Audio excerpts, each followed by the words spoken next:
ಪ್ರಧಾನಿ ನರೇಂದ್ರ ಮೋದಿ ಬೆಂಗಳೂರಿಗೆ ಬಂದಂತ ಸಂದರ್ಭದಲ್ಲಿ ಬೆದರಿಕೆ ಕರೆ ಮತ್ತು ಅವರು ಹೋಗುವ ದಾರಿಯಲ್ಲಿ ಜಿಲೆಟಿನ್ ಕಡ್ಡಿಗಳು ಪತ್ತೆಯಾಗಿತ್ತು.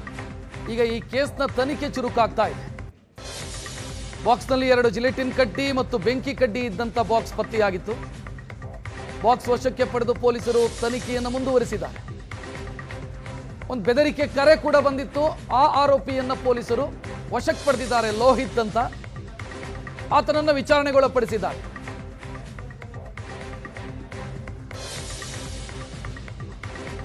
ಒಂದು ಬೆದರಿಕೆ ಕರೆ ಮತ್ತು ಜಿಲೆಟಿನ್ ಕಡ್ಡಿ ಪತ್ತೆಯಾಗಿರೋದು. ಬೆದರಿಕೆ ಕರೆಗೂ ಜಿಲೆಟಿನ್ ಕಡ್ಡಿ ಪತ್ತೆಯಾಗಿರೋದಕ್ಕೂ ಒಂದಕ್ಕೊಂದು ಸಂಬಂಧ ಇದೆಯಾ ಅಂತ ಕೇಳಿದ್ರೆ ಮೇಲ್ನೋಟಕ್ಕೆ ಕಾಣಿಸ್ತಾ ಇರೋದು ಅದಕ್ಕೂ ಇದಕ್ಕೂ ಸಂಬಂಧ ಇಲ್ಲ ಅಂತ.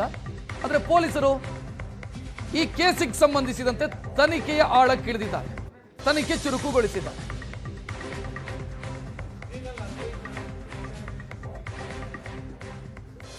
ಈ ಫೋಟೋದಲ್ಲಿ ನೋಡ್ತಾ ಇರುವಂತ ವ್ಯಕ್ತಿಯನ್ನೇನು ಗಮನಿಸ್ತಾ ಇದ್ದೀರಿ, ಈತ ಲೋಹಿತ್ ಬೆದರಿಕೆ ಕರೆ ಹಾಕಿರುವಂತ ಆರೋಪಿ, ಬೆದರಿಕೆ ಕರೆ ಮಾಡಿರುವಂತ ಆರೋಪಿ. ಈತನ ತಂದೆ ತಾಯಿ ಇಸ್ರೋದಲ್ಲಿ ಕೆಲಸ ಮಾಡ್ತಾ ಇದ್ರು, ರಿಟೈರ್ಡ್ ಆಗಿದ್ದಾರೆ. ಈತ ಈ ಹಿಂದೆಯೂ ಕೂಡ ಇದೇ ರೀತಿ ಬೆದರಿಕೆ ಕರೆ ಮಾಡಿ ಸಿಕ್ಕಾಕೊಂಡಿದ್ದ.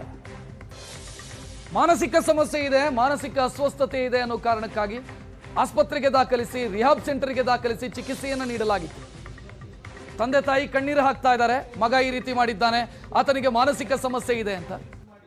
ಆತ ಚಿಕಿತ್ಸೆ ಪಡೆದಿರುವಂತ ಆತನ ಟ್ರೀಟ್ಮೆಂಟ್ನ ಡಾಕ್ಯುಮೆಂಟ್ ಅನ್ನ ಕೂಡ ತಂದೆ ತಾಯಿ ತೋರಿಸ್ತಾ ಇದ್ದಾರೆ.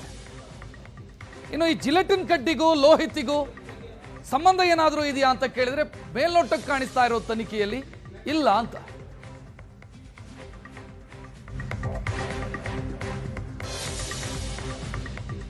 ಇನ್ನು ಜಿಲೆಟಿನ್ ಕಡ್ಡಿ ಪತ್ತೆಯಾದಂತ ಕೇಸಿಗೆ ರಾಮನಗರ ಪೊಲೀಸರು ತನಿಖೆಯನ್ನು ಮುಂದುವರಿಸಿದ್ದಾರೆ. ಸ್ಥಳಕ್ಕೆ ಎಸ್ಪಿ ಶ್ರೀನಿವಾಸ್ ಗೌಡ, ಎಎಸ್ಪಿ ರಾಮಚಂದ್ರಯ್ಯ ಭೇಟಿ ಕೊಟ್ಟಿದ್ದಾರೆ. ಜಿಲೆಟಿನ್ ಕಡ್ಡಿಗಳನ್ನ ಈ ಮಾರ್ಗದಲ್ಲಿ ತಂದಿಟ್ಟವರು ಯಾರು ಅಂತ ಪೊಲೀಸರು ಹುಡುಕ್ತಾ ಇದ್ದಾರೆ. ಪ್ರಮುಖವಾಗಿ ಜಿಲೆಟಿನ್ ಕಡ್ಡಿಗಳನ್ನ ಕಲ್ಲಿನ ಕೋರೆಗಳಲ್ಲಿ ಬಳಸಲಾಗುತ್ತೆ ಸ್ಫೋಟಕ್ಕೋಸ್ಕರ. ಅದಕ್ಕೂ ಇದಕ್ಕೇನಾದರೂ ಸಂಬಂಧ ಇದೆಯಾ ಅಥವಾ ದುಷ್ಕೃತ್ಯ ಎಸಗೋದಕ್ಕೋಸ್ಕರನೇ ತಂದಿಟ್ಟಿದ್ದಾರಾ? ಈ ಎಲ್ಲ ಆಯಾಮದ ಮೇಲೆ ತನಿಖೆಗಳು ನಡೀತಾ ಇರೋ. ಎಸ್ಪಿ ಮತ್ತು ಎಎಸ್ಪಿ ಸ್ಥಳಕ್ಕೆ ಭೇಟಿ ಕೊಟ್ಟಿರುವಂಥ ದೃಶ್ಯವನ್ನು ನೀವು ನೋಡ್ತಾ ಇದ್ದೀರಿ. ರಾಮನಗರ ಜಿಲ್ಲಾ ಎಸ್ಪಿ ಮತ್ತು ಎಎಸ್ಪಿ ಸ್ಥಳಕ್ಕೆ ಬಂದಿದ್ದಾರೆ.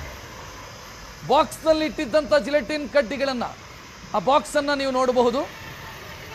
ಯಾರು ತಂದಿಟ್ರು, ಉದ್ದೇಶ ಏನಾಗಿತ್ತು, ದುಷ್ಕೃತ್ಯದ ಉದ್ದೇಶ ಇತ್ತಾ ಅಥವಾ ಬೇರೆ ಏನಾದ್ರೂನಾ, ಇದೆಲ್ಲದರ ಬಗ್ಗೆಯೂ ಕೂಡ ಪೊಲೀಸರು ತನಿಖೆ ಮಾಡ್ತಾ ಇದ್ದಾರೆ.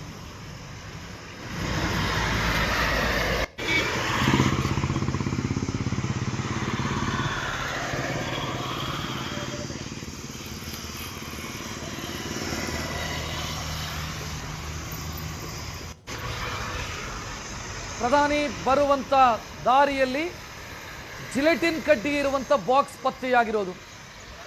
ಈ ಕೇಸ್ನಲ್ಲಿ ತನಿಖೆ ಮುಂದುವರೆದಿದೆ. ಜಿಲೆಟಿನ್ ಕಡ್ಡಿಗಳನ್ನು ತಂದಿಟ್ಟವರಾರು, ಅಕ್ಕಪಕ್ಕದ ಕಲ್ಲಿನ ಕೋರೆಗಳು, ಅಲ್ಲೂ ಕೂಡ ಪೊಲೀಸರು ಪರಿಶೀಲನೆ ಮಾಡಿದ್ದಾರೆ, ಮಾಹಿತಿಯನ್ನು ಕಲೆ ಹಾಕಿದ್ದಾರೆ.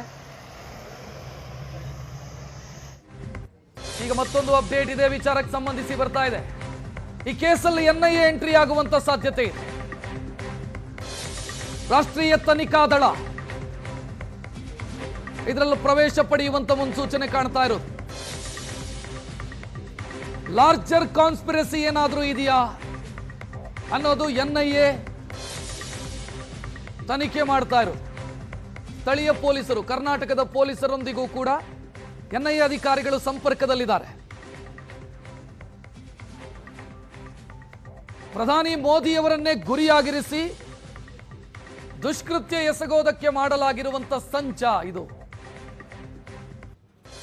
ಇದರ ಬಗ್ಗೆ ಈಗ ಅನುಮಾನ ದಟ್ಟವಾಗ್ತಾ ಇದೆ ಮತ್ತು ಎನ್ಐಎ ಕೂಡ ಎಂಟ್ರಿ ಆಗಿದೆ.